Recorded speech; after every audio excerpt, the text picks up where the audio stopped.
From PRX, it's...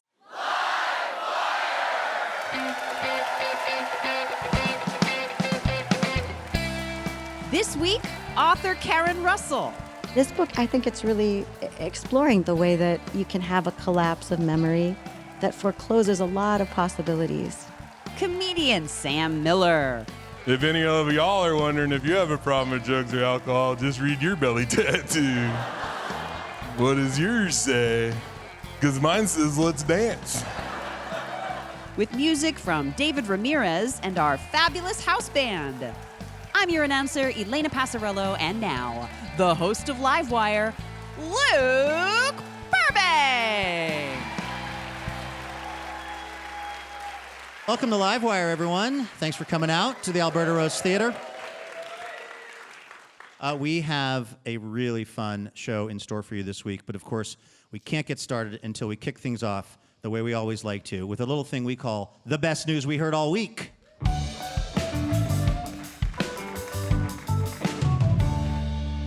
Here's how this works. Things are hard out there, okay? But Livewire goes harder when it comes to finding you good news that is happening. Yeah. And we like to bring you those stories here at the top of the show to remind you that, in fact, there is good news happening out there in the world. Elena, what's the best news you heard all week? Well, the worst news I've heard this week is that I forgot to bring my glasses. Okay. So You wanna borrow let's mine? all just see how we do here. It's remarkable how quickly I've gone from does not need glasses guy to needs glasses guy to where the are my glasses guy. It's just like lightning fast. Well, thank you for the loaner. I appreciate it. Absolutely. I'll give them back when it's your turn. I want to tell you the story, everyone, of a person named Heather Schmidt-Jarosh, who's a preschool teacher in Chicago, Illinois, and a gentleman named Dominic Jarosh. They had a lovely Chicago wedding with 75 guests, and the sort of showstopper moment was Heather's father really wanted this family friend to perform the ceremony, but he was out of the country, and as a surprise, at the last minute, Father Bob walks in, performs the ceremony. It was great. It was super memorable. And then he had to get on a plane and fly back to South America. Didn't even get to stay for the reception. That wedding was 10 years ago, and the happy couple are still together. A few days ago, they were camping in, even with my glasses, this looks like Point Patriarchy Lake, which I just don't think is the name of it. So anyway, Heather and Dominic camping at a lake. Heather's phone rings, it's her sister, and like most people with sisters, she's like, whatever, it's not important, keeps calling. Heather picks up the phone. Father Bob is the Pope. Whoa! What? I'm sure you've heard this.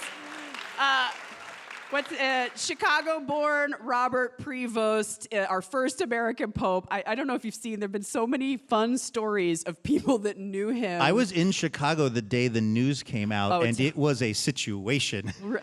It was like Ferris Bueller's Day Off at the end. Just Pope-related. So, yeah, I mean, the stories have been kind of incredible of, like, the people that just knew him. He was at a White Sox game. Yes. Just caught by the cameras being a fan. Yes. Or did you see the TikTok? I don't know if it's true or not, but it's a Zoom call of a family going, Mom's situationship from high school is the Pope now. Yes. And I do not want the facts to get in the way of that story at all, please. Yes. Same. So they all freaked out, and they say their only regret is that Father Bob didn't get to stay for the cocktail reception, because then they could have said that they had cocktails with the Pope. That is the best news that I heard this week. That's incredible. Okay.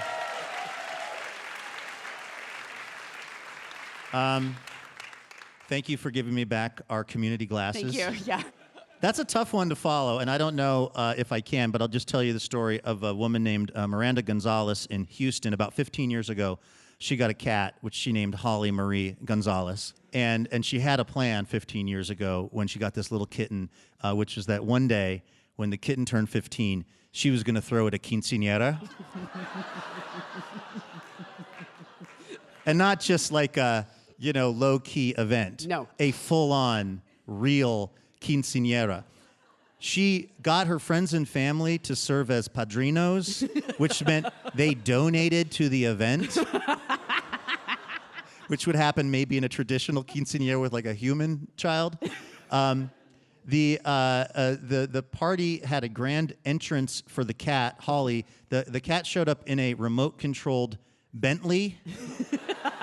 And Before the show, I was advocating for us to show a picture of the cat in the Bentley. I was reminded this is radio, and so it doesn't matter. But I'd like you to observe the look on Elena Passarella's face when I show her a picture of the cat in the Bentley. Yeah. If you're in your car, pull over and Google cat quinceañera Houston. This is a really cool part, though. Of course, this went viral. Oh, by the way, other things. There was a father-daughter dance. Love makes a family, Elena. And Absolutely. Don't you forget it. There was a cake. There was a mariachi band, a full mariachi band, who told the local media it was the first time they'd played a cat quinceañera. Oh, surprising. And, of course, this went viral when it went to the internet. And this is where things get really cool, because Miranda decided to make this a fundraiser for a local cat shelter, a place called Almost Home Cat Haven. So when it started getting all this attention with the cat in the Bentley and everything, she started soliciting donations from the people that were spreading this video around and everything. Aww. And they raised so much money, they saved the cat shelter from closing. It was going to close that week. What? It's in the article. It's a miracle. I'll loan you the glasses in a minute and you can read it. This is like something out of a movie. They were on the verge of closing, and the donations from the cat quinceañera attention saved the Almost Home Cat Haven in Houston, Texas. So there you go. There is good news happening in the world, people. That's the best news I heard all week.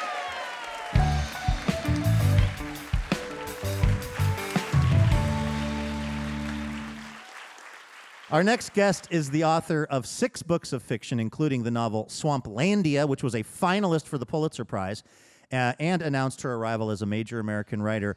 Not for nothing, she's also a MacArthur Genius Award winner. Her latest eagerly anticipated novel, The Antidote, is out now, and we're so happy to have her back on Livewire. Please welcome Karen Russell to the show.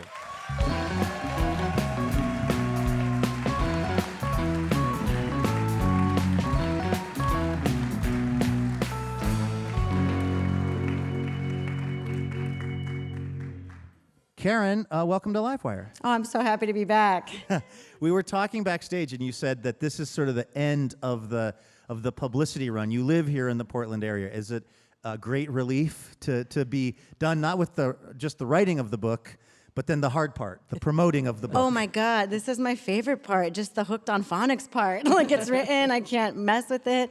It's so great to just drive across town to Livewire and to feel just sort of like a midlife, I don't know, like chain-smoking Denny's waitress, kind of like, what's up? Like, I was thinking about my first visit when I was just like trembling and overwhelmed. I was like, this is the coolest speakeasy in the world. Where am I? Now you're just bringing that energy of a person who was nominated for a Pulitzer Prize and has absolutely delivered on all the kind of hype around like this next novel. I wonder what that was like for you to have so much success with Swamplandia and then kind of have so many people really anticipating the next big thing you were going to do, this book. Yeah, well, you know, it's interesting. I think some of the press around the book that surprised me slightly was like, woman comes out of coma after thousands of years with new book. And I had been writing these short story collections and a novella that I put, they were genuinely just as challenging and important to me as this novel or my first novel. So I think one thing I learned is the cultural cachet of story collections is not equal to a novel. Right. And that my family is more impressed by novels because they are sold in airports. Yes. That's really, it turns out, Yes. there's no higher note to hit, you know? I want to read what Ron Charles wrote about the book in the Washington Post. Russell may be writing about a tiny town in the middle of nowhere, but the scale here is large. Into this book, she's packed a whiff of Steinbeck's grandeur, a murder mystery, the legacy of genocide, a young woman's coming of age, a Dickensian story of a missing baby, a warning about climate change, and even a talking cat. I think the cat is really polarizing for a lot of people. Really? Yeah, there are people who are like, yeah, and even a cat. And there are people who are like, ugh, and even a cat. I mean, it is an ambitious book. I'm wondering, what was the genesis of it? Did you like read an article about the Dust Bowl and just become fascinated? Like, when did this book start to become a thing in your mind? I was telling Elena, I mean, it's pretty humbling in this way, too, because I got the idea really early on. I was still finishing my first novel, Swamplandia. which is about a family of alligator wrestlers in the Florida Everglades. And my joke at that time, which I thought was pretty funny, was that I was writing Drylandia. Right. And then I really struggled with it. It was, I think, I wrote a lot of stories that felt connected to this world and sort of testing grounds for the ideas, or in the landscape. But it just, I would put it aside sometimes for years at a time. But much like a cat, it just kept coming back. We're talking to Karen Russell. Her latest book is The Antidote. This is Livewire Radio from PRX. We are at the Alberta Rose Theater in Portland this week. We have many more questions for Karen, but not until we take this very short break. Back with more Livewire in just a moment.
Welcome back to Livewire from PRX. We're at the Alberta Rose Theater this week.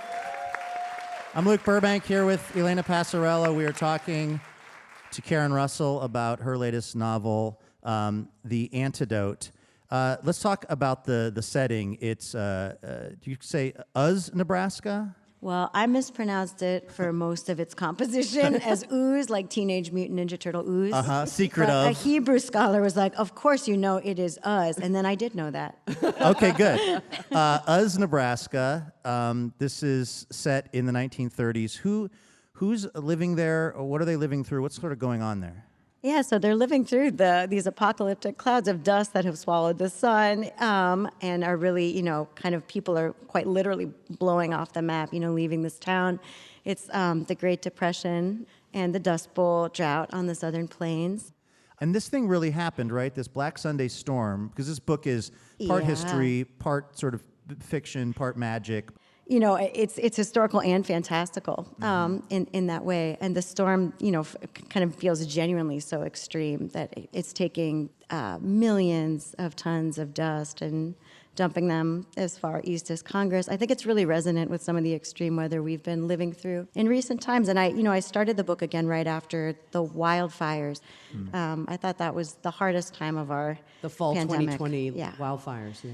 Yeah, and so I think part of the book, the fantastical part, is that there's a witch who absorbs people's memories for them.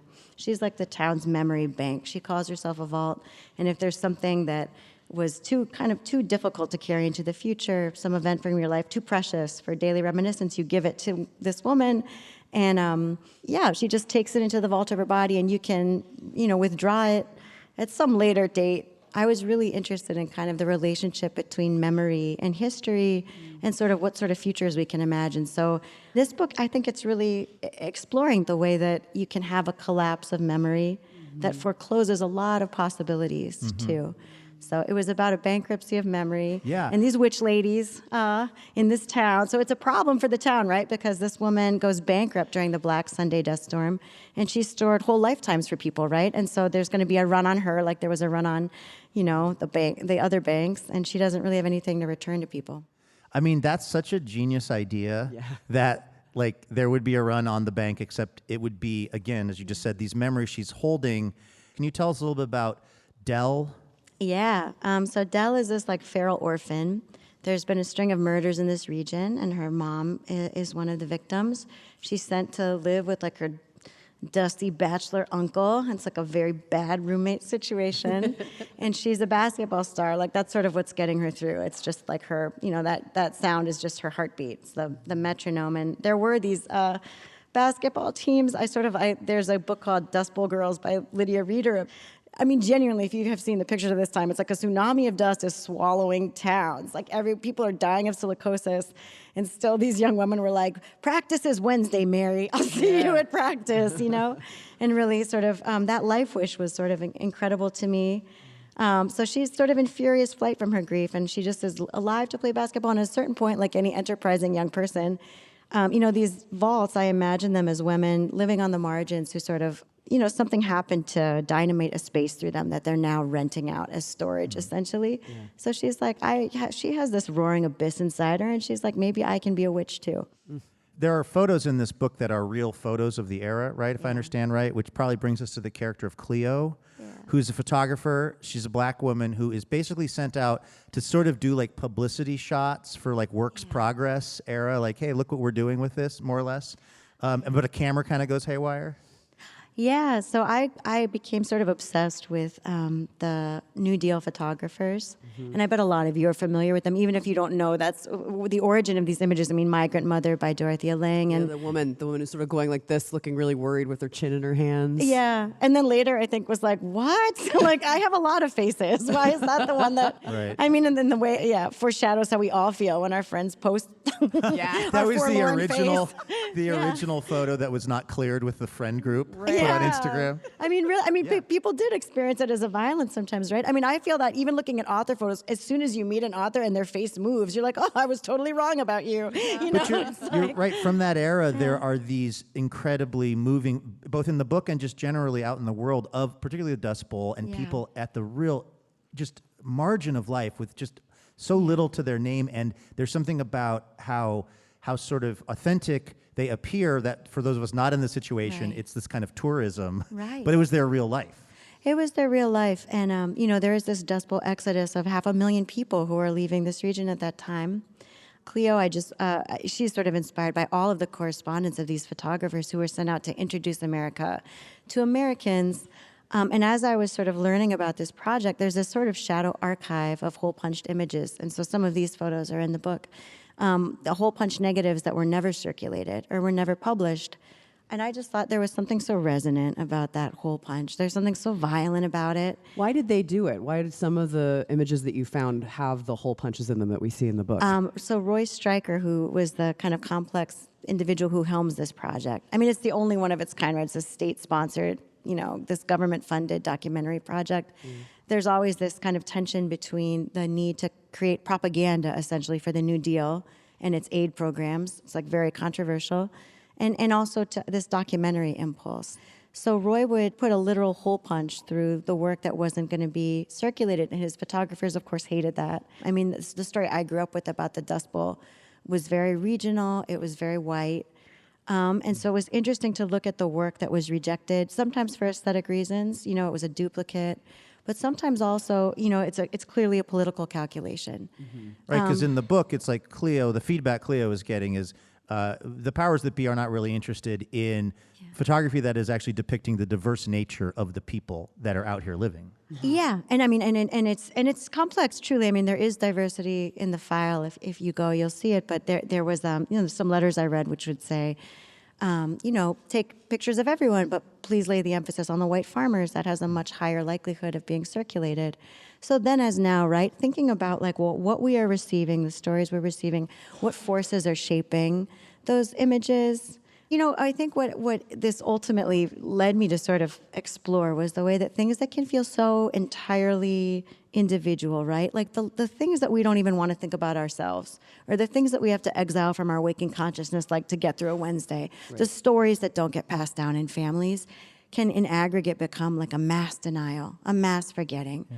And I mean, the gaps in my understanding of the Dust Bowl will not be everybody's, but I was thinking a lot about, as a young person, for example, I never connected the exodus of these primarily white tenant farmers from this region with this other dispossession that had happened not even half a century earlier of, the dozens of Native nations on the Great Plains.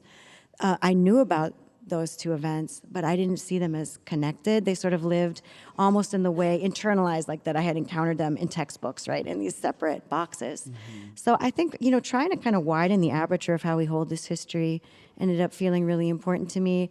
And it's a tricky thing to talk about, too, because, I've had people say, like, well, why are there witches in this? Like, why? It was already so extreme, so fantastical.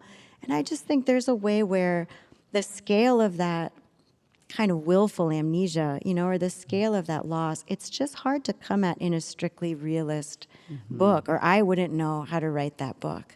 I really needed that conceit to sort of, engage with that. And also this idea that, like, Dell's uncle came over from Poland, right? And these were people that were serfs over there, more or less, and had nothing, and then came here, and then were told by the U.S. government, head out there to Nebraska where there's all this free land, and ask no questions about who was here before. And so they come out and are just toiling, and for there to be, in a way, like, pain is not a zero-sum game, right? Pain is not a zero-sum game. The pain of the Native people that were there and displaced is horrible and should be acknowledged. And it doesn't mean there's no pain for Dell's uncle, and trying to figure out how to sort of reconcile all that is complicated, and it's also kind of a central theme of the book. Yeah, I think that's really essential work, right? I found myself thinking about that a lot, like definitely not wanting to minimize the suffering of people who are losing their homes during the Great Depression. Like, to lose one's home is a devastating thing, but also maybe wanting to look at the way this contract gets set up and the way that it is truly poisoned from the start, right? And that is part of our nation's story. I mean, it's a place where, like, these ideals, these beautiful ideals that we all hold, I think we can see today, right? We do not live up to those ideals. And freedom has always meant freedom for some here. Yeah. So that the resonances between these stories, I didn't know kind of going into this. And it came to feel like the real heart of this project in some ways. I'll tell you, my own grandparents were, my grandma came from Sicily, and my grandpa was a Slav. We debated, like, was he Polish, was he Ukrainian? We debated. They talk about, like, what people sacrificed to come here to give their children this new life. I don't know that we always look at these federal land policies, for example, which are really designed as land grabs, as ways to remove Native nations who held land in common, or had different and ownership fundamentally structures. change the nature of the land so that you then are very vulnerable to something like the Dust Bowl happening. Yeah, absolutely. Right, the way that agriculture is happening there, with cash crop agriculture, with a market system that really pushes people towards monoculture. I mean, it's the system that we still have today. So I think, also I'm going to say there's some jokes in this book. It sounds really, really dire. There's joy in the book, too, because that's like what we are. Yeah. But I thought that ended up feeling really like the conscience of the book to me in a way. And it felt powerful. It's going to sound so reductive outside the context of this story, but this settler, and I really related to him, he just keeps saying, what choice do I have? Mm-hmm. Yeah. Like, I'm just one guy. I'm destitute. This is what's on offer. I can prove up on this land. Yeah, now I'm a colonizer in this new place. What choice do I have? And I was thinking, what a lonely question, and one that's very familiar to me as someone who every day is like scrolling through and accepting the terms and conditions, right? Yeah. Every day. Right. Yeah. And so I don't, but I was thinking about shifting out of that kind of rhetoric of resignation and into something powerful. And I felt like that sort of happened to me outside of the book in a funny way while I was researching it. Like, I met the most generous, the most brilliant, these incredible people, all of whom are working for a more just world in like different ways. And I was like, oh, what choices do we have is the question. Like, it's a great question when it's intoned as a real question. Yeah. All of the sort of rapturous reviews and appreciation you've been getting over this book, Karen, is totally deserved. I'm curious, though, if you never have to come up with another way to describe large amounts of dust for like the rest of your life, will that be fine? Yeah, I think that's my goal. My new goal is like for the jokes to dust ratio to shift, to shift in the direction of jokes. Well, when you do that, we'll be reading that as well. The book is The Antidote. Karen Russell, thank you so much for coming on Livewire. Thank you so much. That was award-winning author Karen Russell right here on Livewire. Her latest book, The Antidote, is available for you to read right now. Livewire is brought to you by Powell's Books, a Portland institution since 1971. Powell's offers a selection of new and used books in stores and online at powells.com.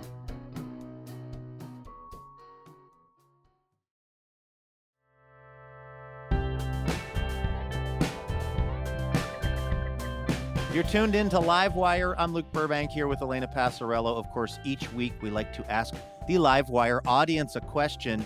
This week we were inspired by Karen Russell's fascination with memory related to her new book, which is called The Antidote. Elena, what did we ask the Livewire audience? We asked them to tell us a small memory that they'd like to preserve forever. Okay. So here's what we actually did. We went out into the audience at a recent taping of the show to collect those answers. Let's hear what people were saying. This is Jean. Swimming with turtles in Kauai. I felt like I was in the flow of the universe and I was where I needed to be. Swimming with turtles in Kauai. Have you ever done that? No, I've never swum with any turtles except for like nasty box snapping turtles in like some kind of South Carolina creek. A moment that you did not feel like you were in the flow of life. No, I felt like I wanted to get out of the flow of the river because those things are scary. I was always afraid to go in the water in Hawaii because of sharks. This is a true thing until like 3 years ago. Mm-hmm.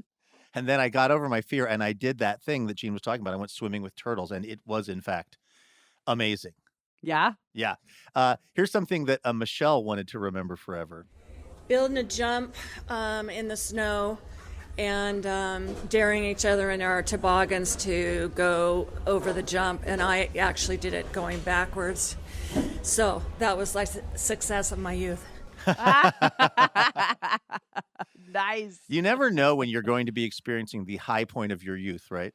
No, yeah. That sounds like a literal high point. A Yes. high point while traveling backwards, too. Go Jill. Yeah, absolutely. That's got powerful It's a Wonderful Life vibrations, like the beginning of the movie when they're sliding down on the ice and George gets his bad ear saving his brother. Okay, here's something that Paige wants to never forget. I think there's a small memory I have of hiking in the Hoh rainforest in the Olympic National Park. And it was a beautiful spring day in March. No rain that day, miraculously. And my partner and I took a nap on a bed of moss, and it was brilliant. Oh my gosh. Did you also drink water out of a leaf? Were you Fern Gully? What was going on with this? That was the most Pacific Northwest. Have you noticed that all of our audience cards have been taking place outside? Yes. People's big memories happen outside the house, which is a good directive, I guess, for all of us to get out. That is a really good thing to remember. Also, I don't know how I would go about discussing with my partner, it's time to nap on this moss. Maybe in their dating profile, it was like turn-ons, moss naps. Well, they met the right people. Okay, one more of these from Steve, a memory Steve wants to hold on to. When my parents made me ride to Canada in the back of a pickup truck from Texas. Whoa! Oh, we forgot to mention Steve is a golden retriever. Yeah. That's a very like Gen X memory. You know, there's a Totally. certain cutoff where that stops being a memory and starts being like a traumatic. Well, yeah, certainly a traffic violation in this day Yeah. and age. I mean, the sheer number of miles I covered in my childhood in the back of pickup trucks, that was a big part of growing up in the 80s. Nice. Anyway, thank you so much to everyone who took a trip down memory lane with us. We really do appreciate you. All right, let's get to our next guest, a nationally touring comedian from here in the Pacific Northwest. His comedy often mines his incredible life story, which includes addiction, recovery, dating while sober, and of course, what the jails are really like in Yakima, Washington. His debut album, Round Trip, hit #1 on iTunes and was the runner-up in the 2021 Seattle International Comedy Competition. Sam Miller joined us at the Alberta Rose Theater in Portland, Oregon. Take a listen to this.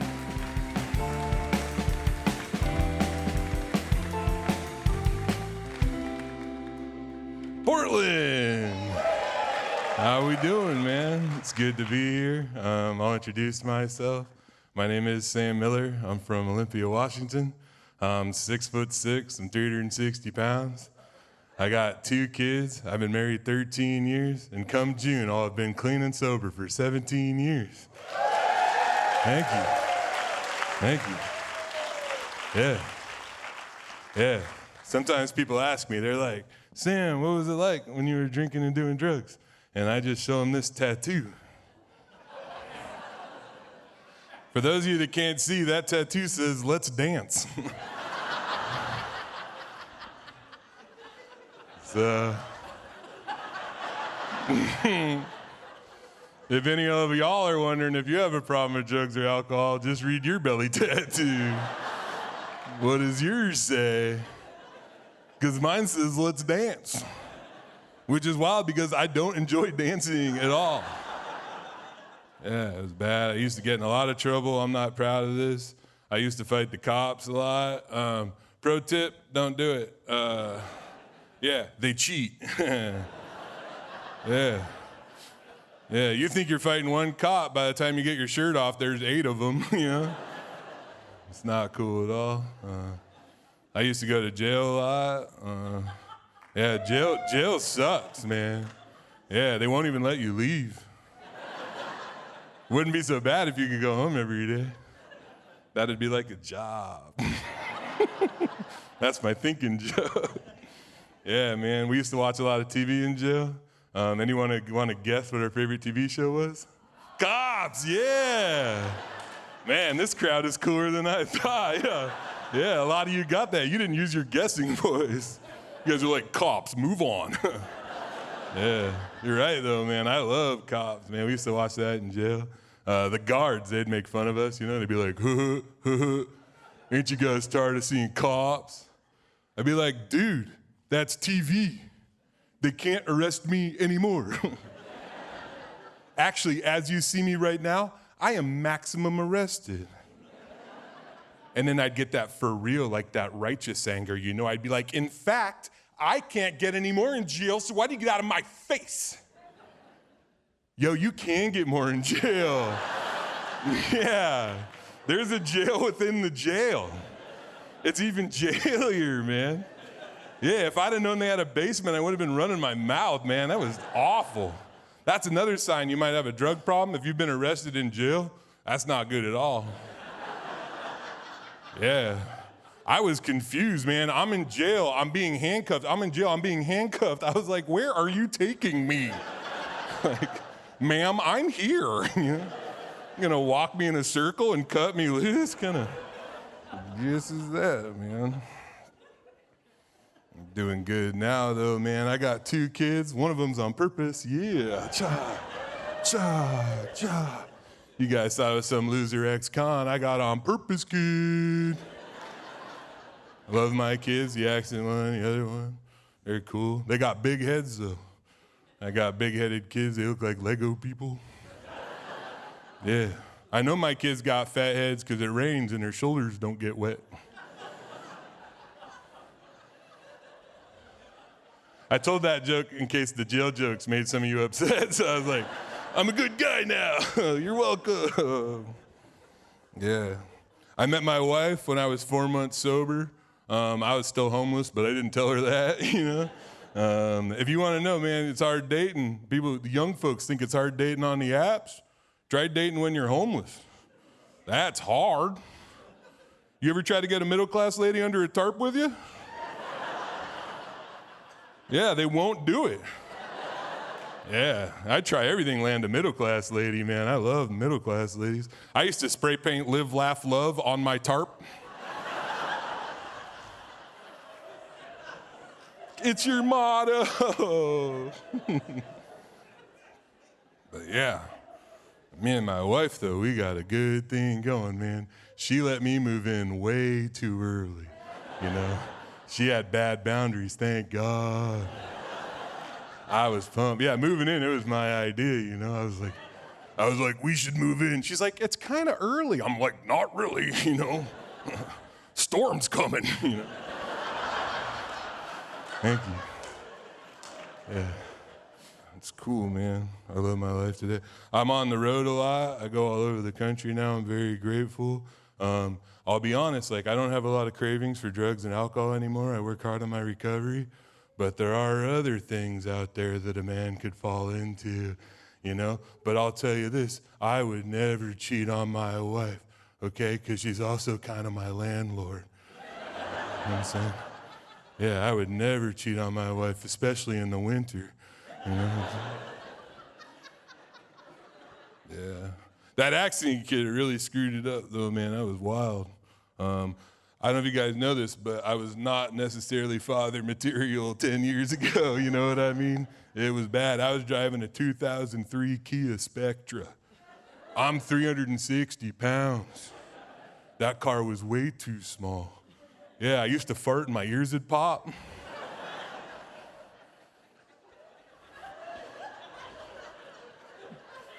That's a science joke. I was like, all right, man, let's go live wire. I'll do my smart ones tonight.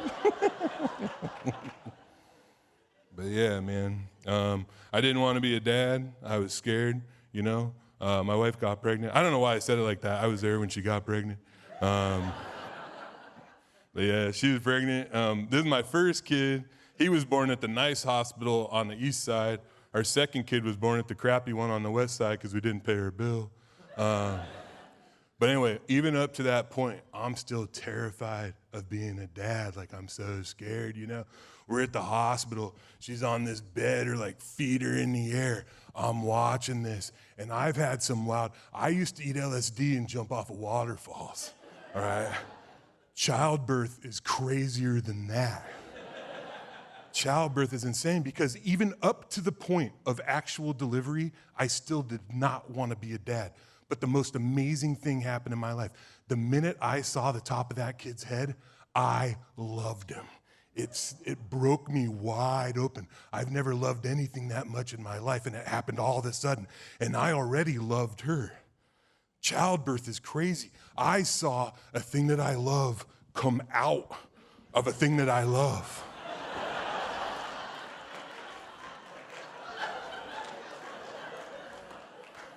It's incredible. It's like if a cheeseburger pooped a hot dog.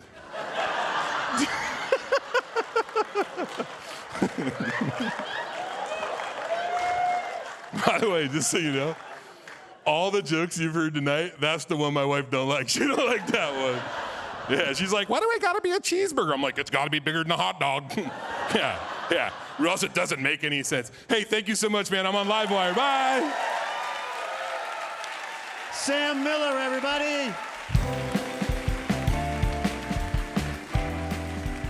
That was comedian Sam Miller, recorded live at the Alberta Rose Theater in Portland, Oregon.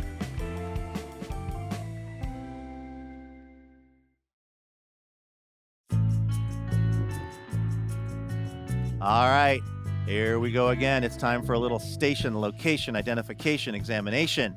Now, if this is your first time listening to Livewire, first of all, where have you been? Second of all, here's how this works. I will ask our esteemed announcer, Elena Passarello, a series of questions about a place in the United States where Livewire is on the radio, and Elena's going to try to guess where that place is. Are you ready? I am ready. Now, you have an unbelievable facility with these things, Elena, but I think even you might be slightly thwarted by the first clue. Oh, no. The population of this place, Elena, was 107 at the 2020 census. That was up from 28 people the previous time. Whoa. So that's a population explosion. Yeah, it's like 75%. Yes. So places with towns that small, thinking west. How about so far northwest that it was once thought of as Seward's Folly? Okay, yeah, so we're going to Alaska. Yes. Nice, thank you. Okay. Ooh, I don't know. I think that might be it for me. How about this? This is actually an interesting place to take the hinting. Not so much into Alaska, but into U.S. history involving a name that is also the name of this town. It shares its name with a Wisconsin senator who is linked to very controversial political practices. Somethingism. McCarthy, Yes. Alaska. McCarthy, Alaska, home of KXKM Radio. And I have this in the notes from our executive producer, Laura Haddon. If someone is hearing us in McCarthy, Alaska right now, email us and we will send you a tote bag. Yeah, each and every one of you. That's right. We have about 107 extra tote bags that we're looking to send out there. We should do an audience card where we just ask the citizens of McCarthy, Alaska to answer the audience card. We should do a live taping of Live Wire in McCarthy, Alaska. Now, that would be fun. I wonder how you get there. I bet the transpo involves planes, trains, and automobiles. I think that's just a start to getting to McCarthy, Alaska. That'll get you to Juneau or something, the jumping off point. Anyway, shout out to all 107 people listening to us in McCarthy, Alaska on KXKM. This is Live Wire. We have to take a very quick break, but do not go anywhere. When we return, singer-songwriter David Ramirez will play us some incredible music. So stay with us. This is Live Wire.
Welcome back to Live Wire from PRX. I'm Luke Burbank here with Elena Passarello.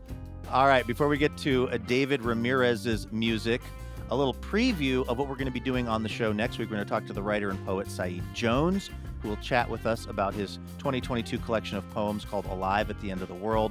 It's a book wherein he explores grief and life and being a black queer person in a world that I don't think I need to even say this on the show. Kind of feels like it's going to end all of the time. Then we're going to be talking to the best-selling novelist Sylvia Moreno Garcia about her book, The Daughter of Dr. Moreau. We're going to find out what happened to Sylvia after she was freely allowed to watch horror movies at the age of 5. Then we're going to hear some music from the indie folk duo The Lowest Hair. So that is coming up next week on Live Wire. In the meantime, our musical guest this week was awarded Songwriter of the Year by the Austin Chronicle, recognizing his contributions to the music scene in, you may have guessed it, Austin, Texas, where he lives. NPR calls him the ever-moody innovator of Americana, which I tend to trust NPR's opinion on all things moody. His latest album is called All the Not-So-Gentle Reminders, which he describes as a much-needed love letter to his younger self, a sentiment that actually made the entire theater go awe when he said this. David Ramirez joined us at the Alberta Rose Theater in Portland, Oregon. Take a listen to this.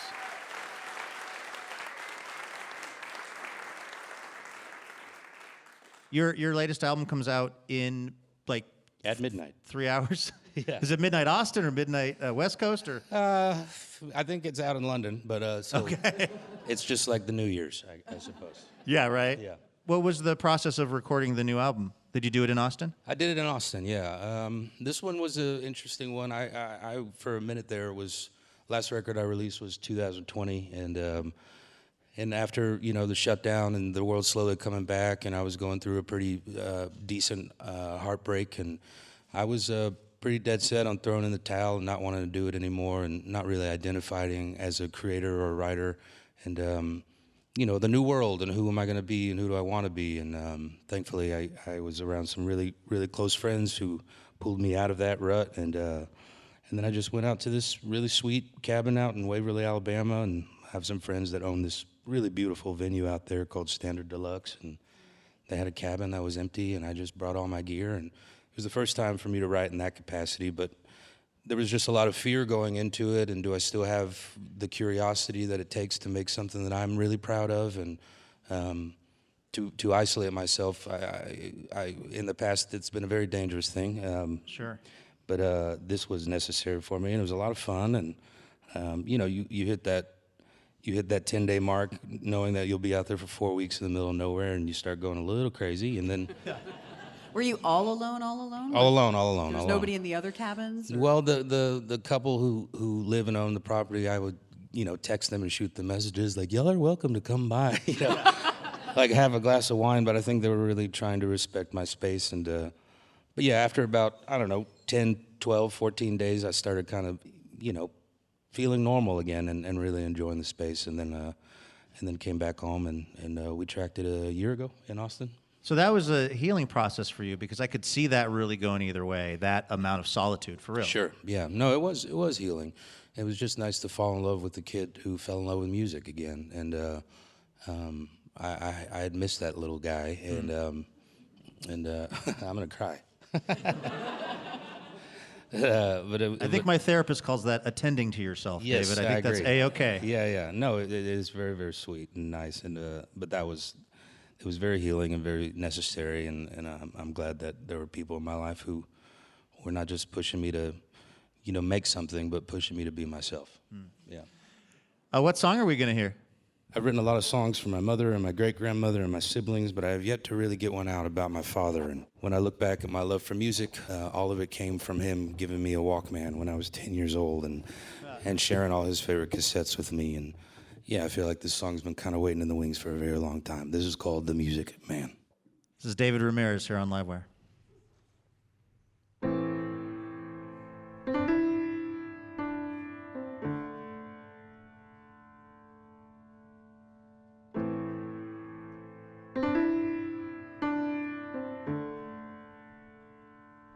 Back when it was all simple, back when I wasn't afraid,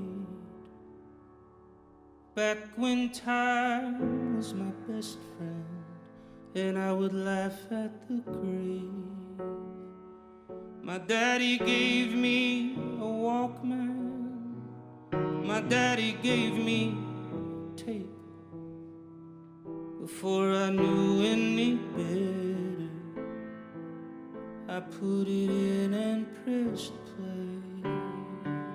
So take a look at me now, I'm quite the music man. Take a look at the crowd, all here for the music man. We're all here for the music.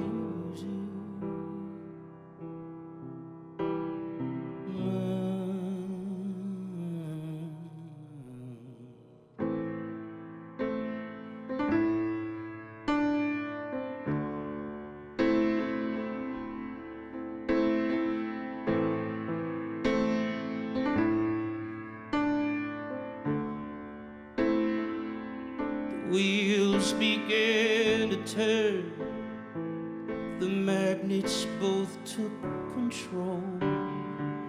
My world flipped upside down through cheap plastic headphones. Sometimes the little things cause the biggest scene. The tiny pebble in my shoe, a big bottom in blue jeans. So take a look at me now, I'm quite the music man. Take a look at the crowd, all here for the music man. We're all here for the music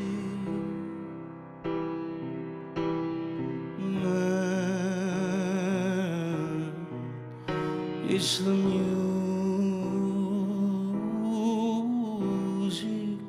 man.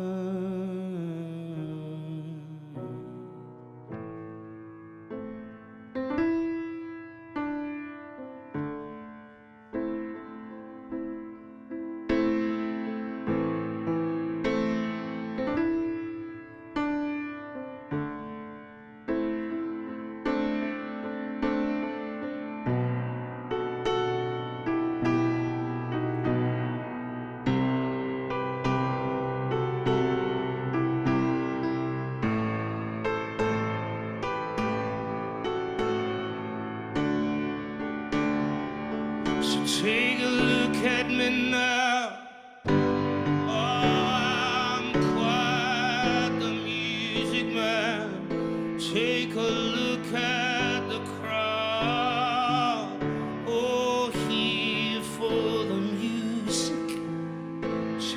look at me now. I'm quite the music man. Take a look at the crowd. Oh, here for the music.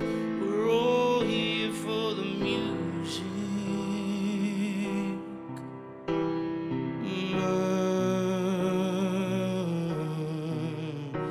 It's the music.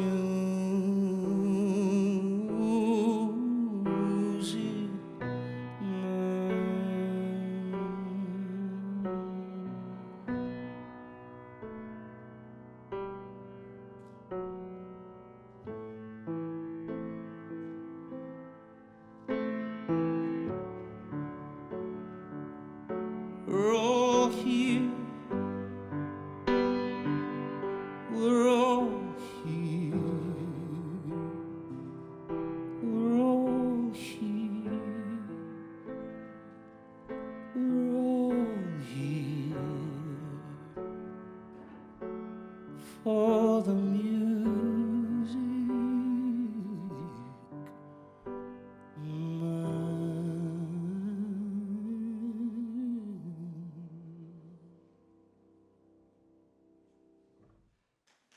Thank you. Excellent. Thank you, Portland. I appreciate it. Thanks for this. That was David Ramirez right here on Livewire performing his song Music Man. That's off his latest album, All the Not So Gentle Reminders. All right, that is going to do it for this week's episode of Livewire. A huge thanks to our guests, Karen Russell, Sam Miller, and David Ramirez. Laura Haddon is our executive producer. Heather D. Michelle is our executive director, and our producer and editor is Melanie Sevchenko. Our technical director is Eben Hoffer. Hazik bin Ahmad Fareed is our assistant editor, and our house sound is by D. Neil Blake. Ashley Park is our production fellow. Valentine Keck is our operations manager. Andrea Castro Martinez is our marketing associate. And Ezra Veenstra runs our front of house. Our house band is Sam Pinkerton, Ethan Fox Tucker, A.L. Alves, and A. Walker Spring, who also composes our music. This episode was mixed by Eben Hoffer and Hazik bin Ahmad Fareed. Additional funding provided by the Marie Landrum Charitable Foundation. Livewire was created by Robin Tenenbaum and Kate Sokoloff. And this week, we'd like to thank member Mitch Stanley of Portland, Oregon. Woohoo! For more information about our show or how you can listen to our podcast, head on over to livewireradio.org. I'm Luke Burbank for Elena Passarello and the whole Livewire team. Thank you for listening, and we will see you next week.